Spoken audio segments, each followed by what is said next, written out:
মাছগুলো কি সুন্দর না বৌমা? কি সুন্দর লাল কালারটা দেখতে হেবি সুন্দর লাগে দেখতে না? ভোলা মাছ কিন্তু এরকম বড় বড় একটু কম কিন্তু মাছগুলো ভালোই বড় বড় আবার এরকম এত লাল দেখা যায় না, একটু লাল চালাচে থাকে, কিন্তু এইগুলা একবারে কি সুন্দর লাল কালার। কি সুন্দর মাছটা মনে সবকটার একই কালার, মানে কি রং মাইকে আনছে এরকম দেখা যায় মাছগুলো। বন্ধুরা আমি এবার মাছগুলো কাইতে নেই।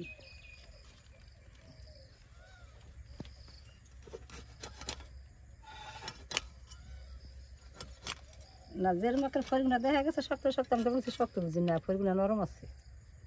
অনেক মাছ একটা ফরি কাটা যায় না, কি শক্ত।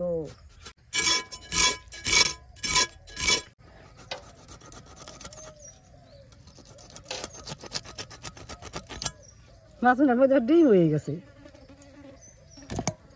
বড় মাছ না সব ডিম হয়ে গেছে। বাবা আমার তো মাছ কুটা করা হয়ে গেল, আর একটাই আছে। আমি মাছ কুইটা ধুয়ে নিয়ে এসি, তুমি কাঁচা মশলা গুলো বাটতে থাকো। সব মশলাই তো কাঁচা বাটতে? হ্যাঁ সব মশলা কাঁচা বাটো।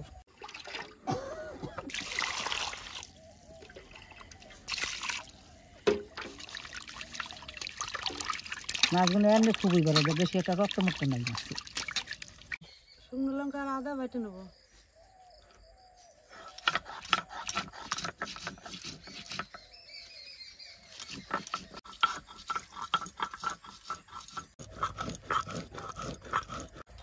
মাছটা আমার ধোয়া হয়ে গেছে, এবার লবণ হলুদ দিয়ে মাছটা আমি মাখাই নেবো।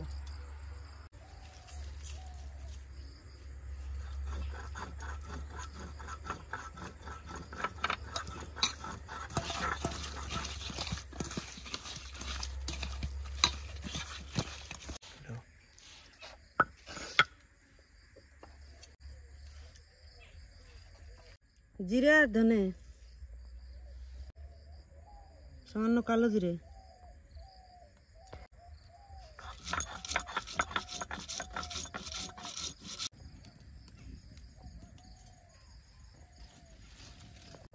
কড়াই গরম হয়ে গেছে, এবার মাছ ভাজার জন্য সরষের তেল দিয়ে দিব।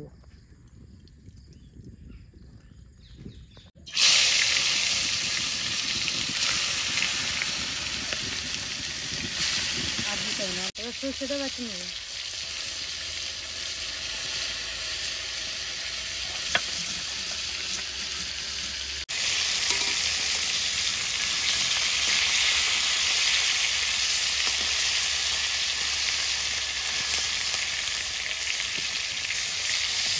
ডিম দেয় ছোট্ট দিই, সবাই করে ছোট্ট ছোট ডিম।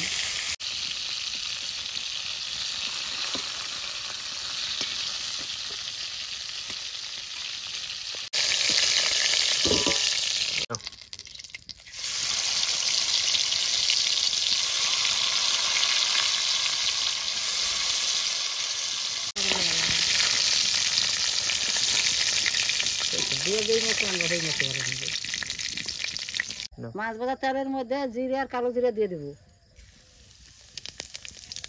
তেজপাতা দিয়ে দেবো, আদা শুকনো লঙ্কা বাটা, ধনিয়া কালো জিরা,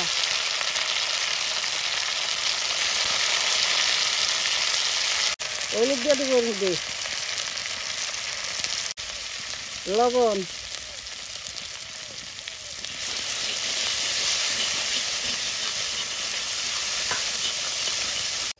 এর মধ্যে জল দিয়ে দেবো।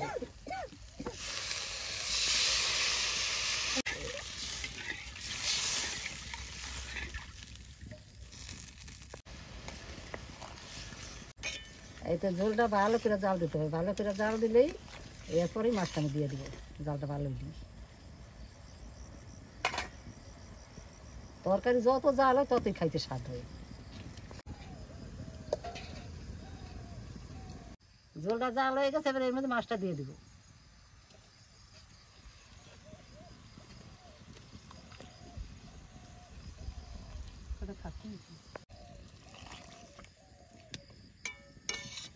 এবার বেশি বেশি একটু জাল দিই, তারপর সরষে বাটা দিই। এবার এর মধ্যে সরষে বাটা দিয়ে দিব।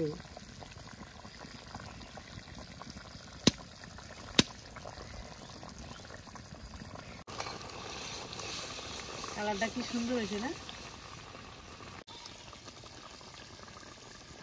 তরকারি হয়ে গেছে, এবার আমি নামাই দেবো।